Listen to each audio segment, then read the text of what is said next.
Começo por um texto que todos nós conhecemos, mas que verdadeiramente nem sempre sabemos tirar todas as consequências. Um texto que vem citado na carta, aliás, a carta pastoral, esse fio da carta pastoral é o fio condutor da minha exposição, embora eu me vá centrar essencialmente na questão do matrimónio, uma vez que as questões da família, pelo que eu percebi, serão essencialmente abordadas no segundo ano do biênio.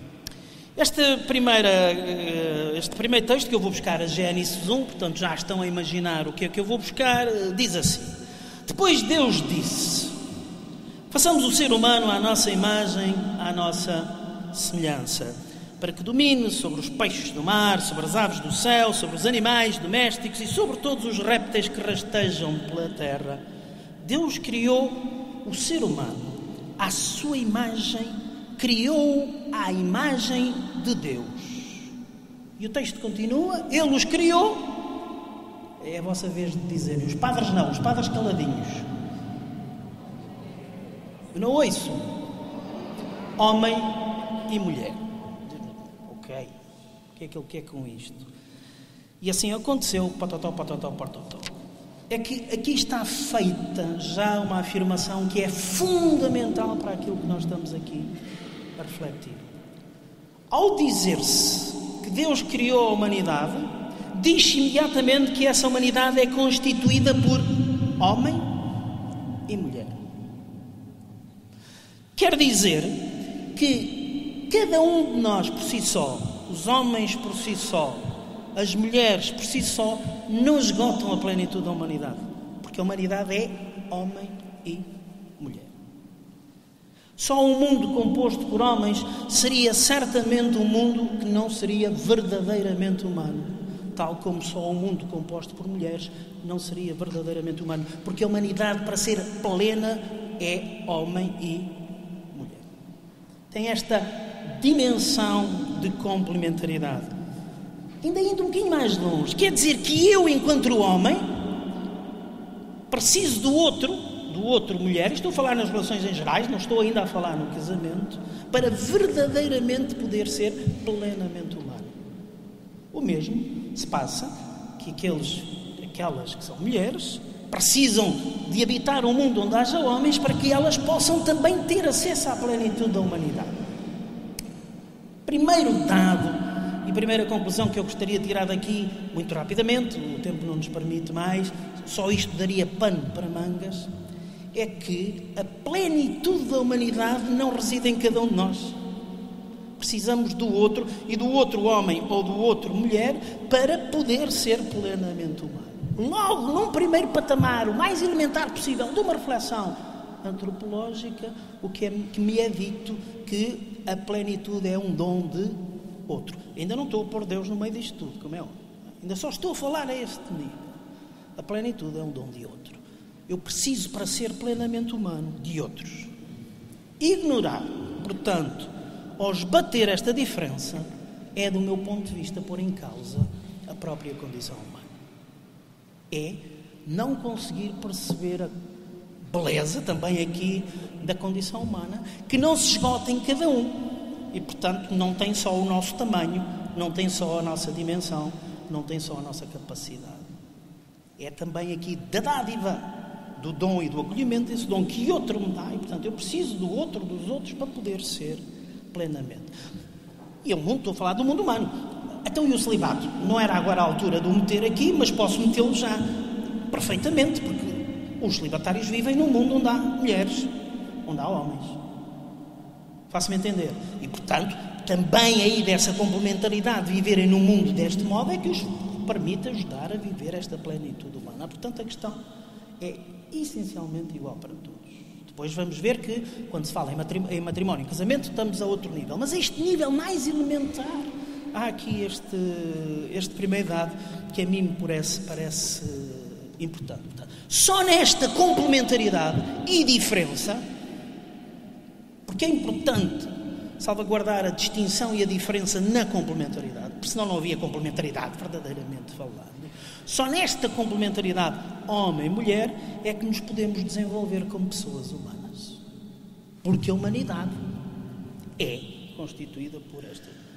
Ou seja, para que o eu possa ser eu, homem ou mulher, precisa de um tu como condição indispensável. O eu precisa sempre de um tu como condição indispensável para poder ser verdadeiramente a sua identidade. Ora, esta diferença é então condição estrutural e estruturante da pessoa humana. A identidade pessoal constrói-se a partir deste princípio recíproco de ser para o outro. Eu quero ser para ti.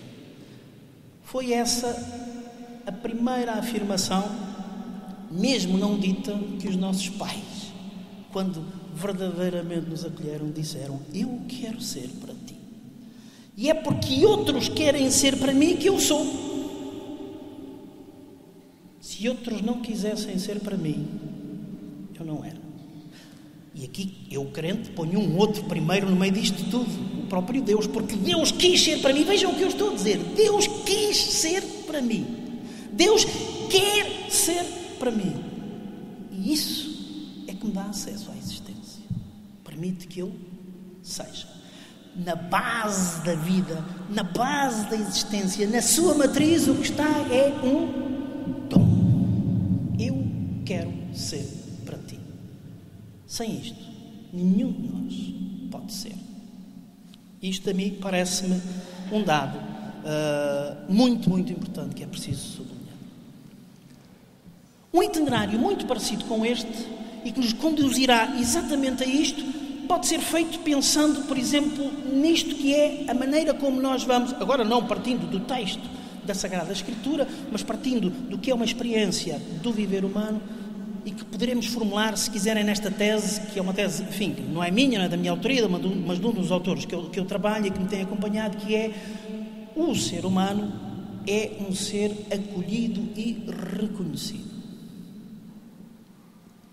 Nós nascemos humanos, é óbvio, mas nascemos humanos do ponto de vista biológico. Só que a humanidade verdadeiramente não se reduz à biologia. Ou seja, não é por nós termos os 46 cromossomas, acho que não estou a dizer enganado, os 46 cromossomas específicos da espécie humana que nós somos humanos.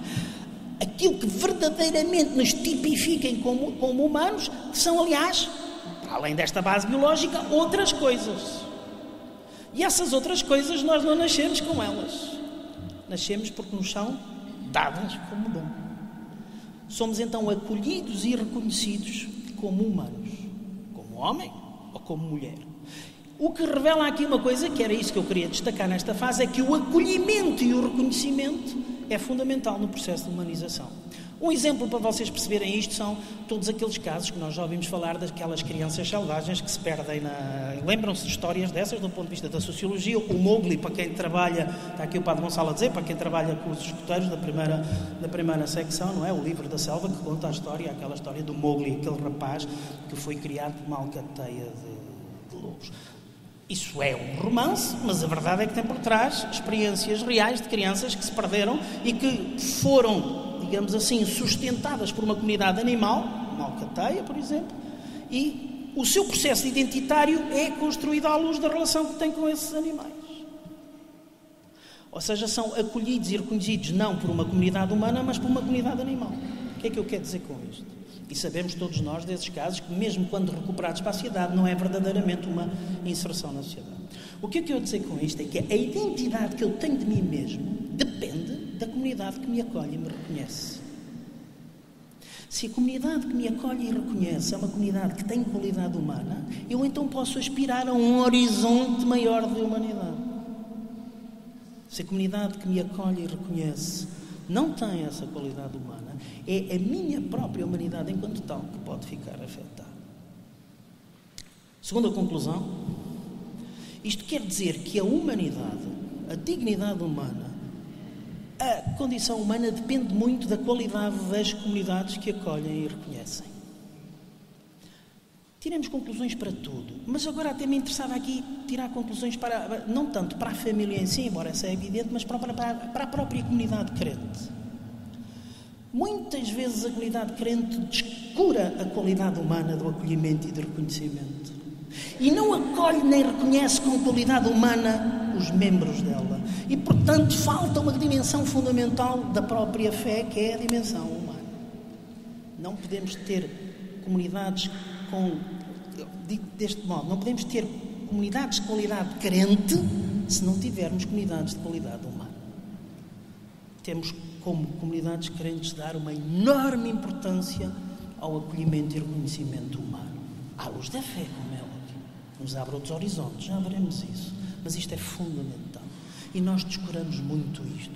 Muitas vezes nas nossas comunidades preocupamos-nos com o explícito de transmissão da fé, e é fundamental que assim seja, que não nos esqueçamos disso, mas que só nos preocupamos com isso e descuramos completamente a qualidade humana, de comunidade, de relações humanas, de ambiente humano, na quais são acolhidos e reconhecidos os novos membros. E isso vai inquinar todo o processo depois daí para a frente. Ora, é no contexto do acolhimento e reconhecimento que vão ser realizadas aquelas transmissões fundamentais que permitem então eu ir percebendo quem sou eu e em que é que reside a minha condição humana. Dou-vos um exemplo. A linguagem. A linguagem é daquelas notas específicas da humanidade. Não estou a falar simplesmente da comunicação, porque os animais também comunicam. Estou a falar na linguagem. E quando falo na linguagem, não estou a falar simplesmente no idioma. Esse pode ser o português, o espanhol, o que for. No meu caso, duplo, bilingue. Não por ser mais inteligente que vocês, não é? Uma questão de sobrevivência. Quando falava com um, falava uma língua, ele percebia. Quando mudava de língua, ele não percebia. Depois falava com o outro, falava aquela língua anterior e ele não percebia. Comecei a ficar baralhado, não é? Até que rapidamente percebi que eu aprendi a falar as duas línguas, porque a minha mãe é espanhola, o meu pai é português, e um português que nunca falou espanhol, e uma espanhola que sempre falou muito mal português, portanto, tive que aprender as duas línguas. Mas não é disso que eu estou a falar, não é dos idiomas. Estou a falar da linguagem, ou seja, da minha capacidade de traduzir o mundo, de me traduzir a mim mesmo. Que se baseia num idioma, claro. Todos nós aqui aprendemos a falar português, não é? Porventura, outros sabemos falar outras línguas, não importa isso agora. Como é que nós aprendemos a falar português? Uma pergunta tão cretina. Digam. Porque ouvido. Aprendeu a falar de ouvido. Então, mas não fala com a boca. Não, mas é que está toda completamente certa. Um bebê recém-nascido tem a capacidade de falar, se não tiver qualquer problema no aparelho fonético. Mas se tiver 30 anos sem falar com ninguém e não ouvir falar ninguém, ele não fala. Pura e simplesmente não fala. Ou seja, há dimensões do viver humano com que nós nascemos com a capacidade de, mas essas dimensões do viver humano só se concretizam depois se forem feitas algumas transmissões que permitam concretizar essas dimensões do ser humano. A linguagem é uma delas. Nascemos todos com a capacidade de falar, só falaremos se alguém falar connosco antes. E é por isso que nós não falamos chinês. Porque não aprendemos essa linguagem. Pois podemos aprender a falar, não é? Mas, ou seja, e a linguagem não é um idioma, insisto nisto, a linguagem é já uma cosmovisão. É a maneira, reparem, quando eu aprendi a dizer pai e mãe, não aprendi só a dizer a palavra pai e mãe, aprendi a carga existencial que aquela expressão pai e mãe tinha no contexto familiar em que eu vivia. E, portanto, é uma cosmovisão. Aqui, da questão da transmissão da fé, surgiria já aqui um campo imenso. É, se na linguagem materna que eu aprendo não estão as letras com que se diz a fé, essa parte do mundo escapa-se. Eu depois não a sei dizer. Porque não a aprendi a falar, não a reconheci, não a ouvi. É por isso que a transmissão da fé é, em primeira instância, um falar sem ser um falar ordenado de regras, mas é um falar normalmente. Vocês já viram aquelas figuras que os pais fazem? Pensem bem, a figura é uma cretinice. Quando o pai e a mãe agarram no bebê, uma cretinice. Ou então grandes discursos para um recém-nascido que tem 3 semanas, ele não está a perceber patadina do que está a ser dito. E o pai e a mãe ali, grandes discursos a explicar tudo. Isso é fundamental. Então porquê é que a linguagem da fé, as letras com que se dizem a fé, não entram já neste discurso também? Porque é isso que lhe vai permitindo abrir os horizontes cada vez mais. Bem, isto levava-nos para outro campo, que era a questão do empalavramento da realidade, outra categoria interessantíssima, porque nós temos que dizer a realidade e, portanto, temos que utilizar linguagens para isso. Bem, chega esta ideia para fazer exaltar o que eu queria, que é isto. porque é muito importante esse tipo de transmissões, surgem aqui aquilo que um autor chama as estruturas de transmissão e acolhimento, estruturas de acolhimento e reconhecimento do ser humano enquanto tal, que são 4, mas eu vou aqui só distinguir 3.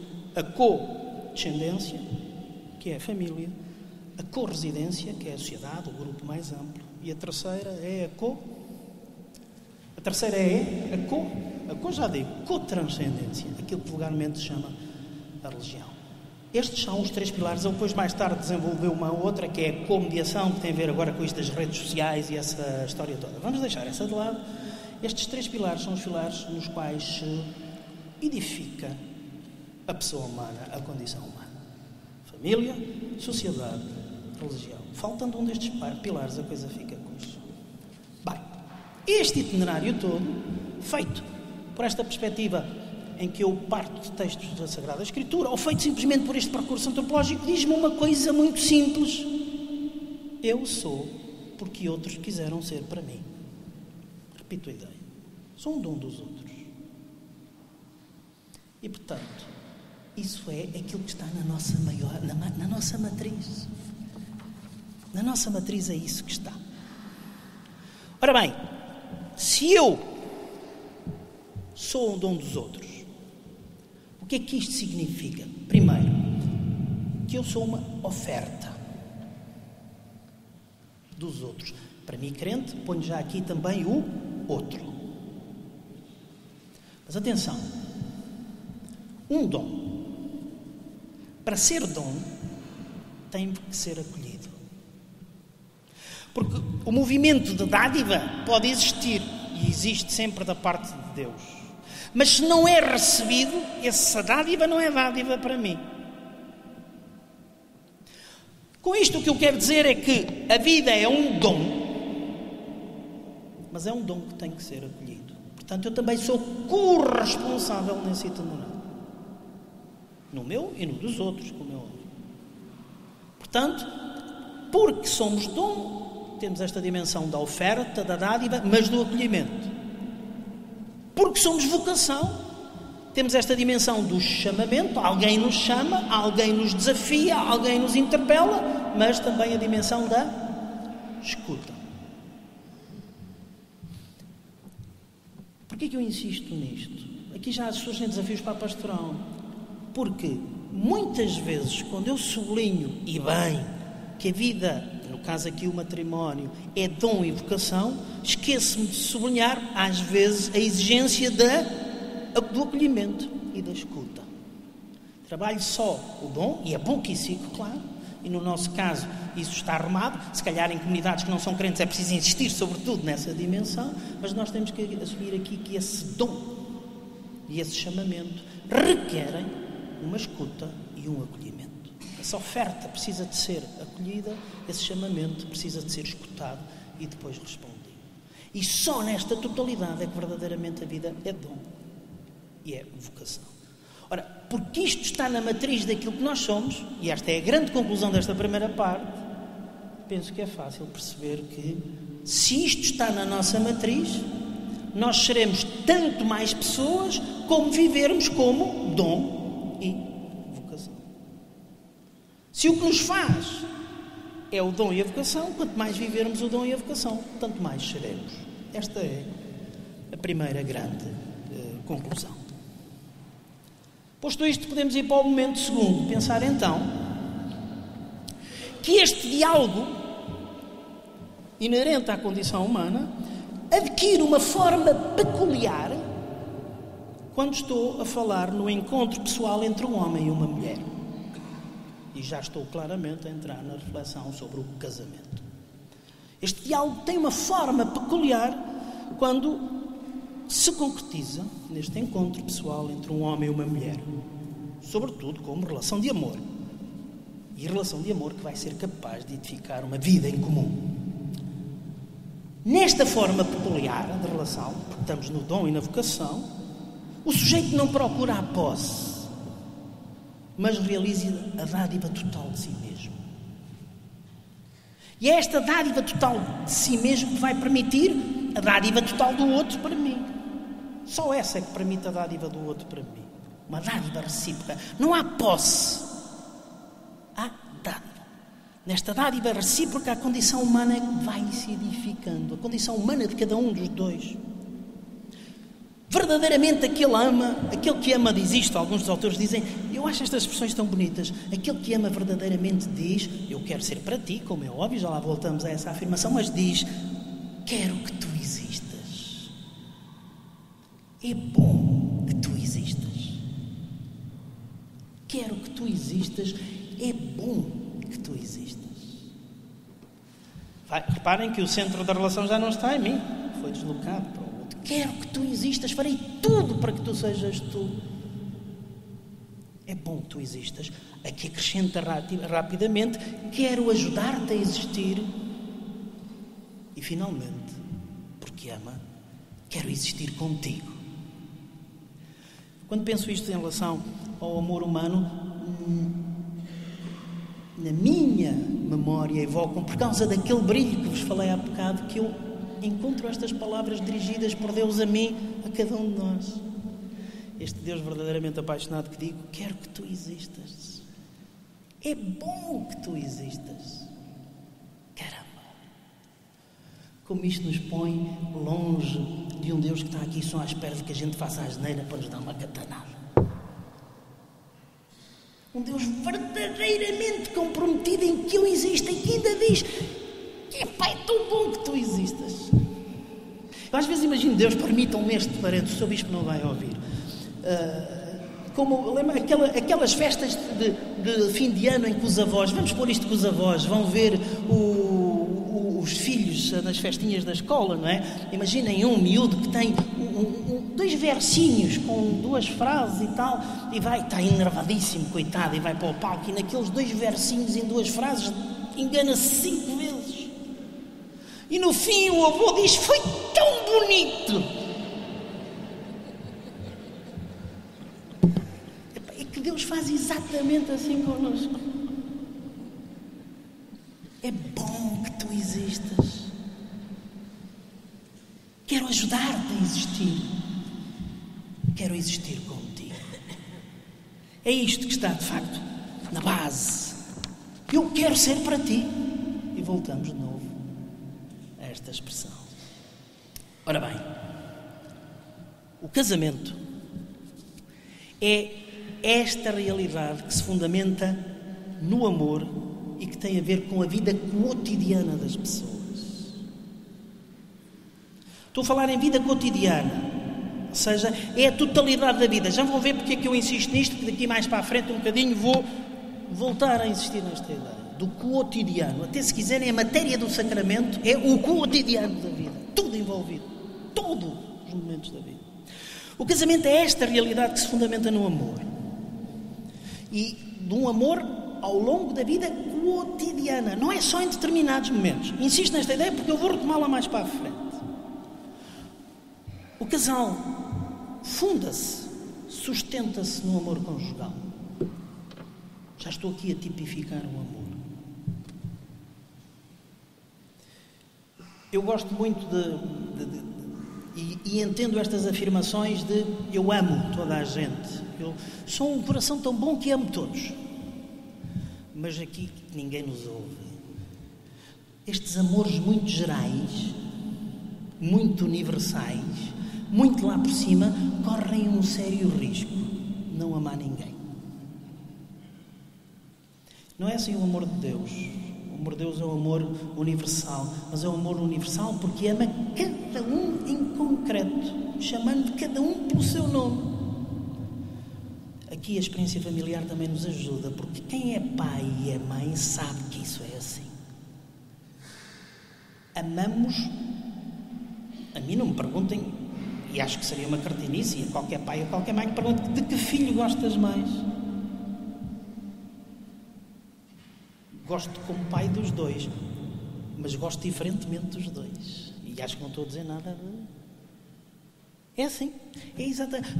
Estes amores universais, não é? Temos que os tipificar. Ora bem, neste amor conjugal, eu queria destacar algumas notas que me parecem fundamentais. A primeira, uma que é óbvia, anda um bocadinho esquecida por aí, mas é óbvia, que é a heterossexualidade.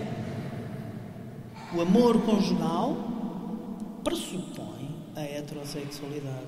Um homem e uma mulher. Não é possível amor entre dois homens? É. Não se escandalizem. Eu amo o meu pai e amo os meus filhos. Mas num caso é amor filial, meu pai, no outro caso é amor paternal. O amor conjugal pressupõe, exige a heterossexualidade. Basta dizer isto. Isto agora podia nos levar a outras reflexões. Para já, não interessam para aqui, mas podem depois ser aprofundadas se quiserem no diálogo. Segunda nota. E eu aqui, permitam-me, não é discordar do que diz o casal. Achei fantástico as vossas propostas, mas a maneira como às vezes dizemos as coisas, que é a alteridade. Já explico o que é que eu quero dizer com isto. Eu percebo a ideia quando nós dizemos os dois têm que ser uma só pessoa.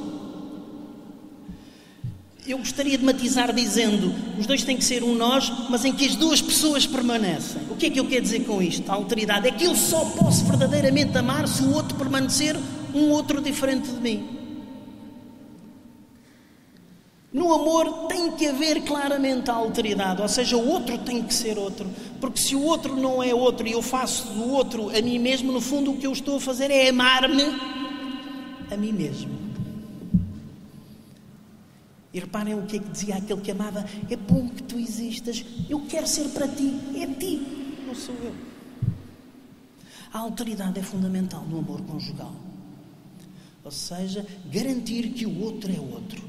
O outro que eu amo, que eu digo é bom que tu existas, que eu digo quero que tu existas, que eu digo quero existir contigo, mas é o outro, não sou eu. E é preciso garantir essa diferença para se poder falar em amor conjugal, senão abafa-se tudo. Terceira nota, a liberdade. É óbvia. Trata-se de talvez, se pensarmos bem, talvez daquelas áreas onde verdadeiramente nós somos livres. Somos livres de amar. Ninguém nos pode obrigar a amar ninguém.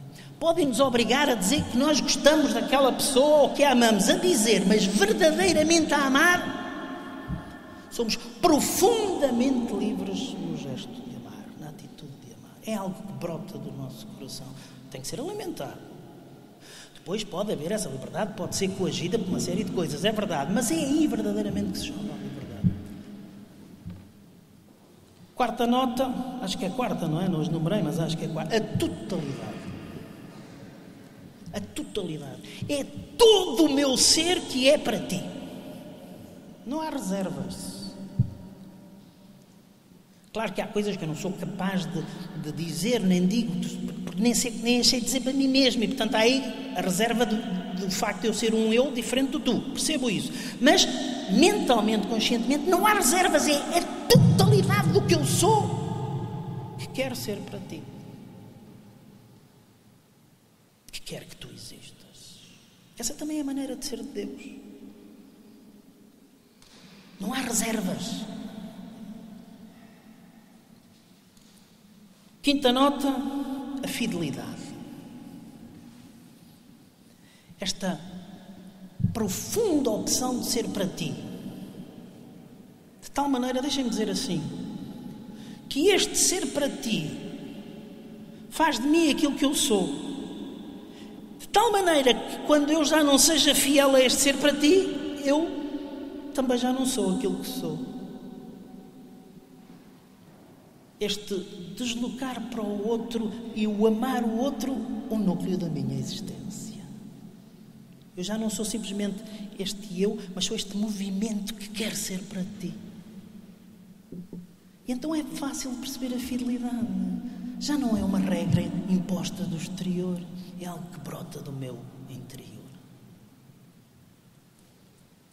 Sexto, 1, 2, 3, 4, 5, sexto. A exclusividade.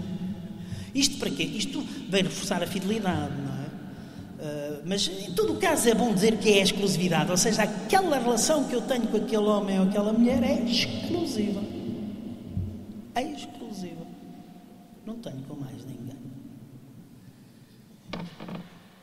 7ª, a dádiva está explorada, não vale a pena forçar mais nessa. 8ª, a fecundidade, ou seja, aberta a gerar nova vida.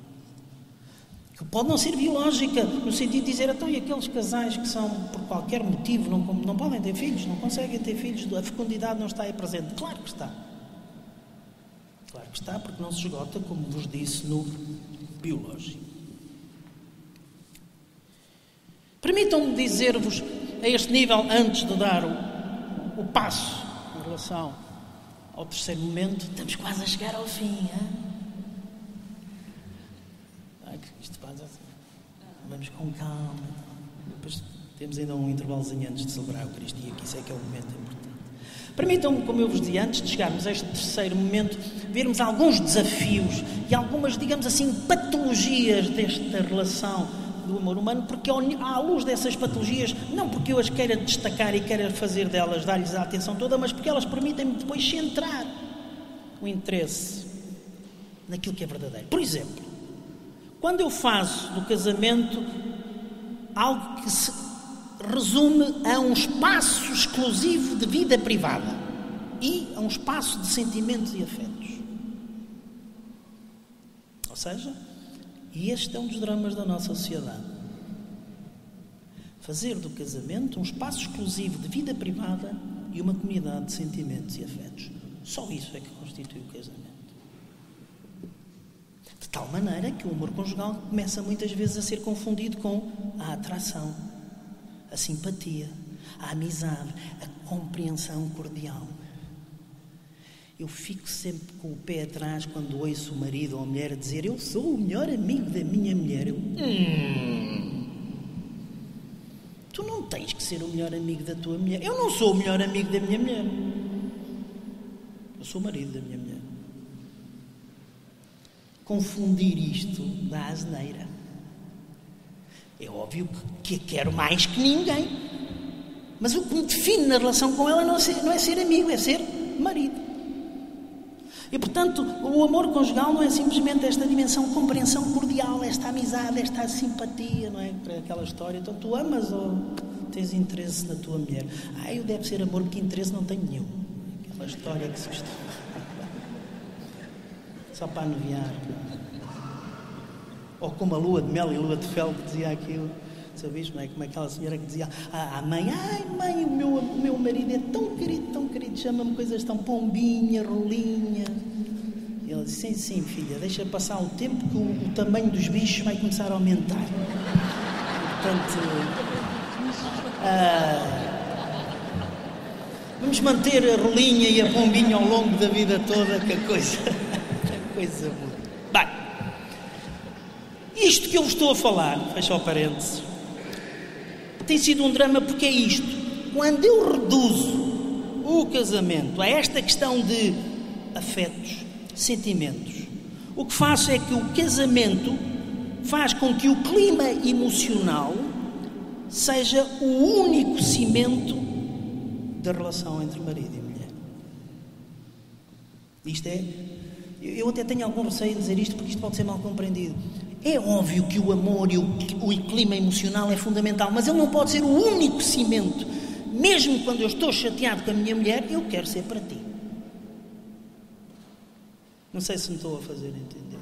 Se é só o clima emocional, quando eu estou chateado com ela, não quer ser para ela, e portanto, quando eu faço do casamento, o cimento do casamento, o clima emocional, quando o clima emocional entre os dois não está bem, aquilo cada vez vai deteriorando, até que cada um vai para o seu lado. Já não há nada que sustente.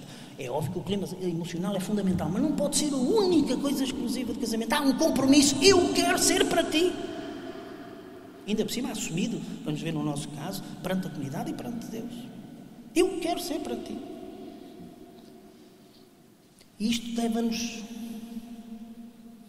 aqui a compromissos, a sabermos.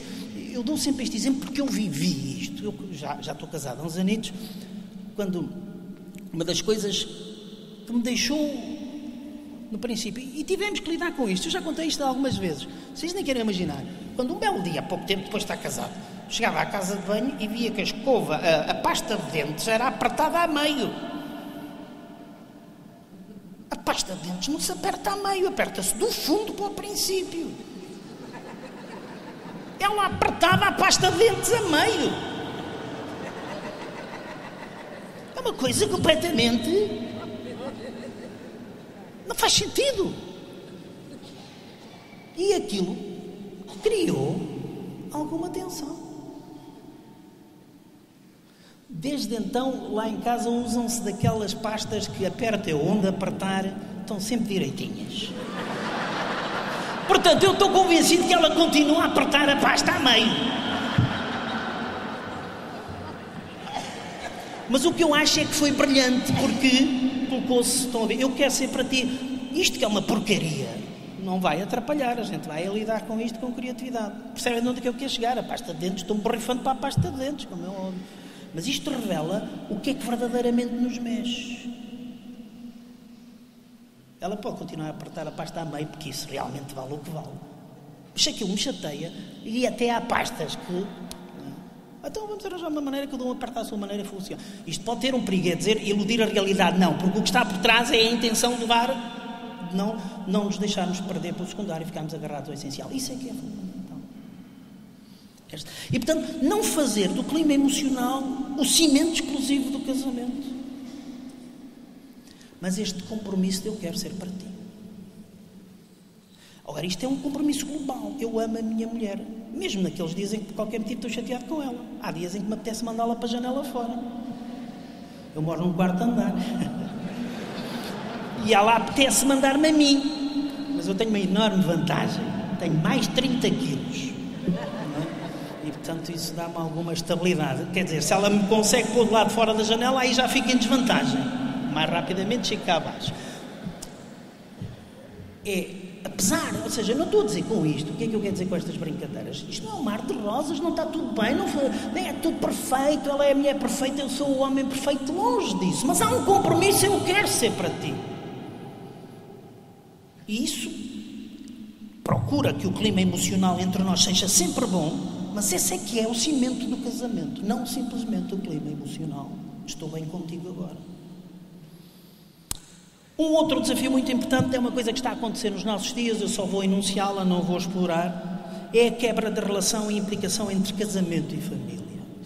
Porque para nós, apesar da família não se reduzir ao casamento e o casamento não ser sem mais igual à família, há uma implicação mútua. O que está a acontecer na nossa sociedade é que esta relação de implicação mútua está a quebrar-se.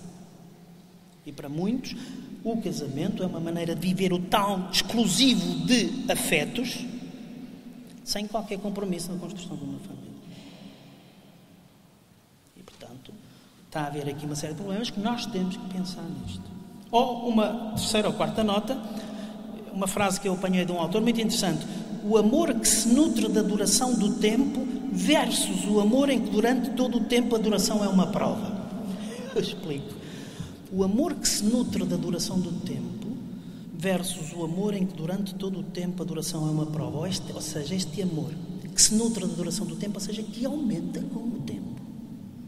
Uma vez ouvi um amigo meu, padre, tenho muitos amigos padres, eu. Aliás, o meu casamento parecia quase uma ordenação. Os meus colegas eram padres e, portanto, estava muita gente lá do lado do altar também. Aliás, eu é que estava daquele lado. Que diz com muita piada para os noivos, já assisti a um outro casamento presidido por ele, que diz muita piada: olha, eu gostava que vocês não dissessem esse lugar comum, que muitas vezes os noivos dizem, o dia do casamento foi o dia mais feliz da minha vida. Porque se isso é dito no dia do casamento, isso é muito belo. Se isso é dito 20 anos depois, quer dizer que dali até aqui foi sempre a descer. Se o dia do casamento foi o dia mais feliz da tua vida. É bom, eu percebo o que é que essa expressão quer dizer, não é? Mas é bom que esse amor que eu ali disse, com o tempo, se torne mais maduro, mais intenso, mais forte. Infelizmente o que nós vemos é que parece que o tempo... Porquê? Porque entramos na rotina, entramos no hábito, ou seja, deixamos de nutrir o amor, de alimentar o amor, e ele torna-se então uma rotina. Duas notas ainda sobre esta questão das patologias e entramos depois claramente na última parte. O culto do eu, isto que alguns autores chamam estas sociedades solipsistas, ou seja, centradas no eu, em que o casamento é uma soma de projetos individuais e que eu caso contigo, deixem-me dizer desta maneira, porque o teu projeto coincide com o meu nisto e até ajuda ao meu nisto. Portanto, juntando os nossos dois projetos, conseguimos caminhar mais longe. Quando o projeto tem que ser um projeto e não a soma de dois projetos. Neste tipo, volto outra vez àquilo da emoção, da afetividade, dos sentimentos, casamentos em que se procura compulsivamente o tempo da intimidade e não a totalidade do tempo do outro. Isto que faz com que, um autor diz isto de uma maneira muito interessante, que haja muitos casamentos em que os cônjuges são estranhos íntimos. Expressão paradoxal. Estranhos íntimos. Íntimos porquê? Porque apostam na intimidade, mesmo na intimidade sexual. Estranhos porquê? Porque tudo o resto passa ao lado. Não sei o que é que se passa no teu emprego, não sei verdadeiramente quais são os teus projetos de vida, não sei verdadeiramente o que está no teu coração, mas partilho a tua cama. Deixem dizer assim com toda a crueza. Estranhos íntimos. É a totalidade da vida que tem que estar presente. Ou, e termino com esta patologia, o casamento convertido num conjunto de cenas e spots, para dizer assim uma linguagem. Ou seja, há uma série de cenas e spots que acontecem completamente desligadas da vida e que eu partilho algumas contigo e as outras não. Ou seja, são algumas cenas e alguns spots são nossos, depois eu tenho todas as minhas e tu tens todas as tuas. Bem, a esta altura do campeonato ir-me-ão, mas quer dizer, isso que está a dizer da totalidade parece que não há espaço para que cada um seja cada um. Claro que tem que haver espaço para que cada um seja cada um. E há coisas que cada um faz por si só. Mas mesmo quando faz por si só, o outro sabe e é partilhado com o outro. Não sei se me estou a fazer entender. Porque o que aqui se trata é que verdadeiramente haja um projeto em comum. Um cuidado em comum. E até aqui não falei no matrimónio. E apesar de tudo não deixei de falar no matrimónio. Estive sempre a falar no matrimónio. Não lhe dei foi ainda a perspectiva da fé. E fiz isto perfeitamente convicto do que estava a fazer. É que o matrimónio, para ser matrimónio, não pode deixar de ser isto que eu tenho estado a falar com vocês. Ou seja, o amor humano, na sua totalidade, na sua fidelidade, na sua liberdade. Não estas patologias, como é óbvio, mas o resto que estava a falar. É sobre essa base que o matrimónio pode subsistir. Eu cada vez me distancio mais de todas as reflexões que fazem uma profunda dicotomia entre o que é a vida da fé e o que é a vida humana. Não reduzo uma à outra, como é óbvio. O casamento humano não é a totalidade do matrimónio. Mas o matrimónio não pode existir sem o casamento humano. Ou seja, tem que haver aqui uma reflexão que traga, que incorpora dentro da nossa reflexão cristã tudo o que é o amor humano. E isto para nos dizer o quê? Depois vou voltar a repetir isto mais para a frente, mas quero dizê-lo já com toda a clareza, mesmo correndo o risco de ser mal compreendido. O amor humano por si só é querido por Deus, é uma bênção de Deus. Por si só. Mesmo sem ser sacramento do matrimónio. Por si só. O amor entre um homem e uma mulher, quando vivido desde esta perspectiva de eu quero ser para ti, é uma bênção de Deus.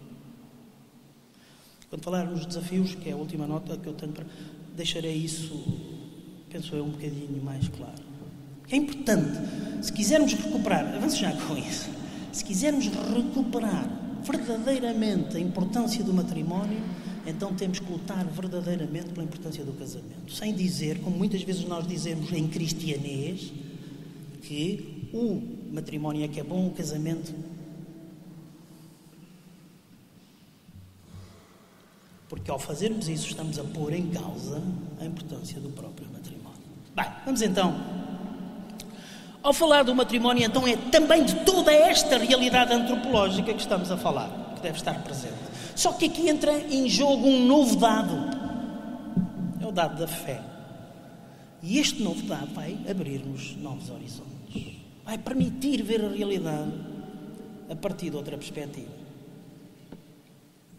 O Sr. Bispo dá licença para sair ainda.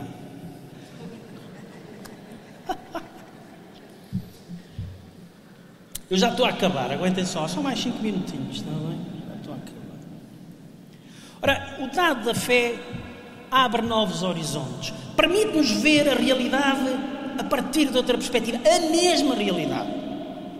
Não é um mundo alternativo, é o mesmo mundo, só que vivido a partir de outra perspectiva e com outros olhos. Há um autor que eu aprecio muito que diz assim: quando nós vivemos a experiência da fé, o ser humano que vive a experiência da fé, do encontro com o mistério, vê que é lançado num novo mundo. E rapidamente acrescenta: esse novo mundo é este. Não há outro mundo. Este pode ser vivido a partir de outra perspectiva. Pode ser entendido e assimilado a partir de outra perspectiva, de outra dimensão. Ora, a fé abre-nos aqui outros horizontes. E o primeiro que nos abre é que aquele amor humano, um dos meus mestres dizia, fala mais sobre o mistério de Deus, o Cântico dos Cânticos, que muitas das nossas preleções. E o Cântico dos Cânticos é um livro sobre o amor humano, claro que à luz da fé. Ora, o que aqui nos é dito, e é por isso que o matrimónio pode ser sacramento, e é sacramento, é que a gramática do amor humano é a melhor gramática para falar no amor de Deus. Está cheia de ambiguidades essa gramática do amor humano, e porém é a melhor gramática para falarmos do amor de Deus.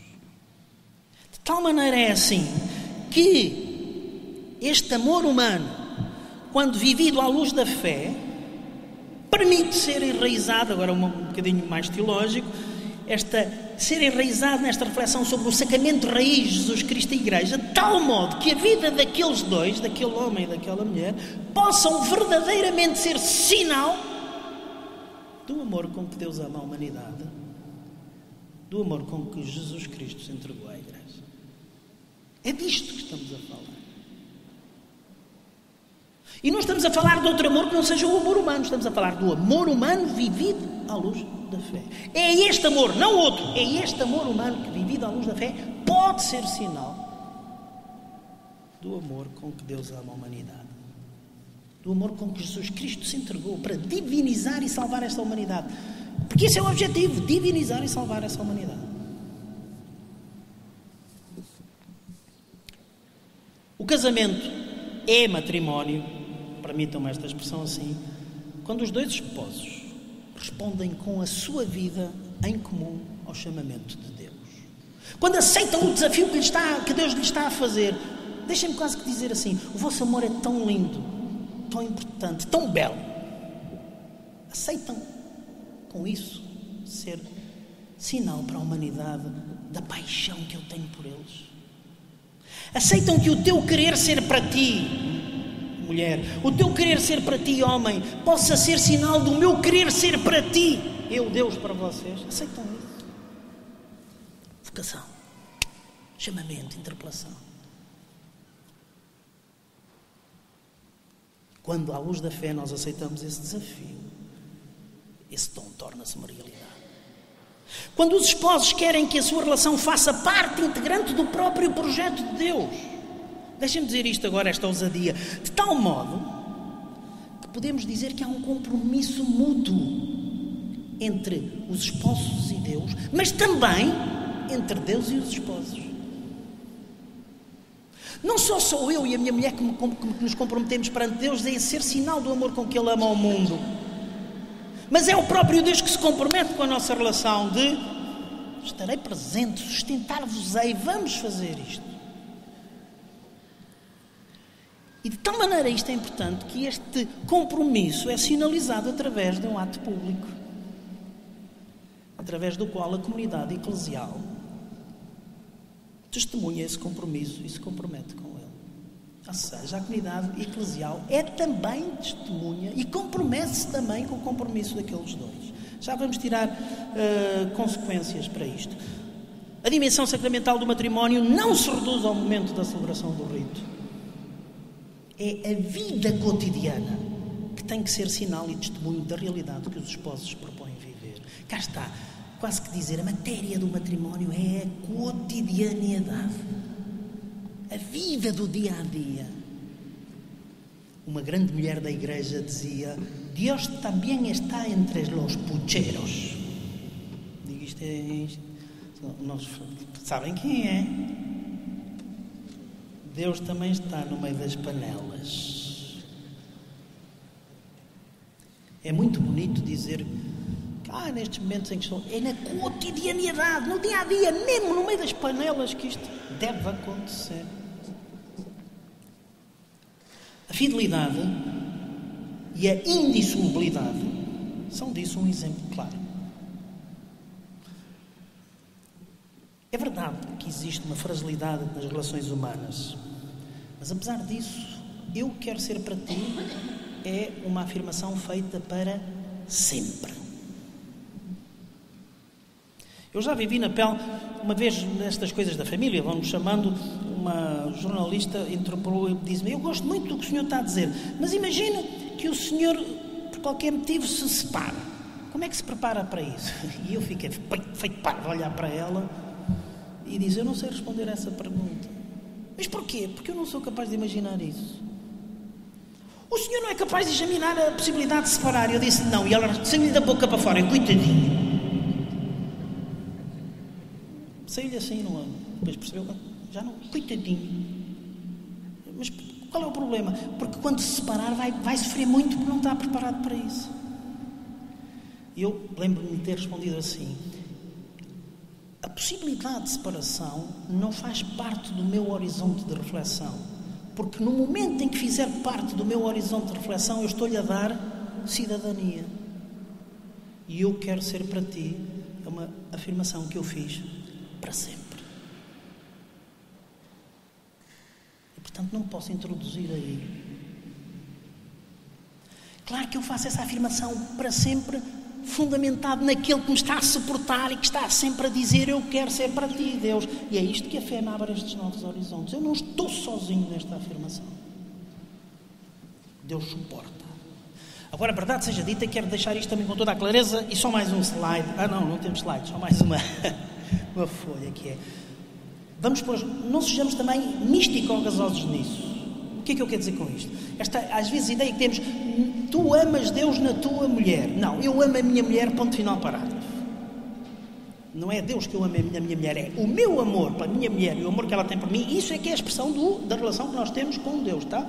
Não, Deus não substitui a minha mulher não substitui Deus. Isso é baralhar também as coisas. Terminamos. Claro que esta experiência passa necessariamente também pela experiência do perdão, do acolhimento, sobretudo naqueles momentos em que a nossa fragilidade, as nossas impaciências, nos magoamos um ao outro. Também passa por aí. Eu quero ser para ti e sei que tu queres ser para mim, mesmo quando estamos tristes um com o outro. Todo este itinerário de vida, na cotidianidade, é experiência de santidade. Experiência de santidade. Agora, gostaria que ficasse esta ideia clara. O matrimónio não é simplesmente um espaço, um contentor onde eu posso viver a experiência com Deus, ou onde eu posso viver a experiência de ser santo. Não. O matrimónio, a experiência do matrimónio é a experiência do mistério de Deus e é caminho de santidade. Não é simplesmente um meio para, é constitutivo dessa experiência de santidade, é constitutivo dessa experiência de Deus. Não é simplesmente um espaço onde eu posso viver a experiência de Deus, é constitutiva da experiência de Deus. Perceber isto é elevá-lo a outro nível. E por isso, ao fazer todo este percurso, os esposos podem fazer a experiência de salvação e santificação, um para com o outro e os dois para todos aqueles que os rodeiam. Verdadeiramente um matrimónio é um dom de Deus à humanidade. Não são só os padres, não são só os bispos, também o são, mas o matrimónio, cada matrimónio, quando vivido assim, é um dom de Deus à humanidade. Desafios que isto me lança, muito rapidamente, e termino. Aliás, porque muitos vêm referenciados na carta pastoral do Sr. Dom António. Primeiro, e a mim parece-me claro, promover e dignificar o amor humano, o casamento humano. Enquanto tal, deixem-me esta imagem. Nós temos muito este costume, nós cristãos, de, para fazer ressaltar a beleza de Deus, afeiar a condição humana. O termo afeiar não se diz em português, é só para nos entendermos. Para mostrarmos como Deus é bonito, temos a tendência a encarregar com linhas pretas e tintas pretas a fialdade do ser humano. Fazemos coisas más, é óbvio. Mas eu gosto de pensar de outra maneira. Um tipo que tenha meio palminho de cara é muito bonito ao pé de gente feia. Mas é mais difícil ser-se bonito ao pé de gente bonita. É preciso ser-se muito bonito para, ao pé de gente bonita, ressaltar a beleza. Já vão ver onde é que eu quero chegar. Para mostrar a beleza de Deus, não tenho que sublinhar aquilo que é feio no ser humano. Porque a beleza de Deus ressaltará tanto mais quando eu vir que essa beleza sobressai no meio da beleza que é também o ser humano. A beleza do matrimónio cristão não pode ser ressaltada à luz do que são as fragilidades do casamento humano e do que são as patologias e do que são as experiências falhadas do casamento humano. A beleza do matrimónio cristão brota da beleza do casamento humano. E leva essa beleza, leva-a mais longe, abre-lhes novos horizontes, mas é aí que ela está enraizada. E, portanto, temos que dignificar o amor humano e não menosprezá-lo se quisermos verdadeiramente dignificar o casamento. Segunda nota, promover e dignificar o casamento, então, nesta linha. Dando especial atenção aos diversos momentos, antes e depois da celebração. Por exemplo, a importância fundamental que é preciso darmos ao tempo de namoro. Apoiar os nossos jovens no tempo de namoro. E depois apoiá-los também no tempo de noivado. Distinguir. Temos que ser... No tempo de namoro, porquê? Porque nem todos os namoros vão dar noivados. Temos que ter... É a realidade, caramba! E, portanto, temos que os apoiar no tempo de namoro para fazerem esse caminho com seriedade, que para depois aquilo poder evoluir para um tempo de noivado e, finalmente, evoluir para o casamento. Ignorar isto, depois paga-se mais caro, mais tarde. Mas não é só no antes. Facilmente as comunidades cristãs denunciam as situações de ruptura no casamento, mas não se sentem comprometidas com isso e elas são corresponsáveis, porque foi à frente delas que aqueles dois... É verdade que muitas vezes as pessoas que casam à frente da comunidade, mas isso devia-nos a pensar noutras coisas. Eles assumem perante a comunidade um compromisso, mas a comunidade é testemunha desse compromisso, portanto deve suportá-los nesse compromisso, ajudá-los nesse compromisso. E isto também nos primeiros anos de casado. Só vos enuncio 3 ou 4 etapas da vida onde se devia notar clara a presença da comunidade dos primeiros anos de casados. Os primeiros filhos. Quando de novo ficam sozinhos. Porque os filhos casaram e saíram de casa. Não temos nenhuma proposta para essa gente. E se calhar eles até têm mais tempo para poder colaborar com a sua sabedoria, a sua experiência nos outros. Não temos proposta para essa gente. Quando vem a velhice, quando vem a viuvez, aí já vamos dando alguma atenção. Mas esta fase de quando não ficam sozinhos, não é? Uma fase que está, do meu ponto de vista, quase que totalmente a descoberto. Os filhos saíram, ainda não vieram os netos, há ali um outro tempo, há ali uma outra sabedoria, há ali uma outra disponibilidade, eles até, se tudo correr bem, vão namorar mais um com o outro. Ainda bem, graças a Deus, porque o amor humano é belo. É bom que tu existas. Terceira e última nota, promover e dignificar o sacramento do matrimónio. Bem, o que é que tu queres dizer com isso? Pensarão muitos. Primeiro, deixa-me dizer assim com toda a crueza, o sacramento do matrimónio não é remédio para nada. Porque muitas vezes na consciência cristã ficou esta ideia de que as relações entre homem e mulher não são lá muito boas, por isso vamos lá dar um sacramento para dignificar isto. O sacramento não é remédio para nada, nesse nível. Não é para remediar uma coisa que na sua base está mal. O matrimónio, segundo a nota, não é caminho segundo ou menor. Não é caminho segundo ou menor. É caminho de igual radicalidade que qualquer outra vocação de consagração. Aliás, eu acho que nós aqui temos que mudar a linguagem. Porque dizemos que as vocações de consagração religiosa ou sacerdotal são uma vocação de consagração especial. Também o é o matrimónio. Todas as vocações são vocações de consagração especial. O matrimónio é uma vocação de consagração especial. Não é um caminho segundo ou menor. Com ele, e se quisermos pensar na sacramentalidade, com ele o que Deus está a querer dizer, estes, porque eu me comprometo com eles, é isso que o sacramento celebra, são sinal do que eu quero para a humanidade. Não é um caminho segundo ou menor, caramba. Terceira nota nesta linha, envolvendo toda a comunidade. A comunidade tem que se tornar presente. Nós não podemos fazer como temos feito, que é, deixem dizer isto assim também com toda a clareza, não pomos exigências nenhumas, quase que não levantamos critérios para as pessoas casarem. E depois levantamos todas as dificuldades para que, quando aquilo não dá, faça-me entender, não é? Se queremos, de facto, dignificar o sacramento do matrimónio, temos que, às vezes, ter a coragem de dizer ainda não está o suficientemente maduro, tens que caminhar mais para poder dar esse passo. Ou então, digamos-o assim, eu também sou corresponsável daquele falhanço.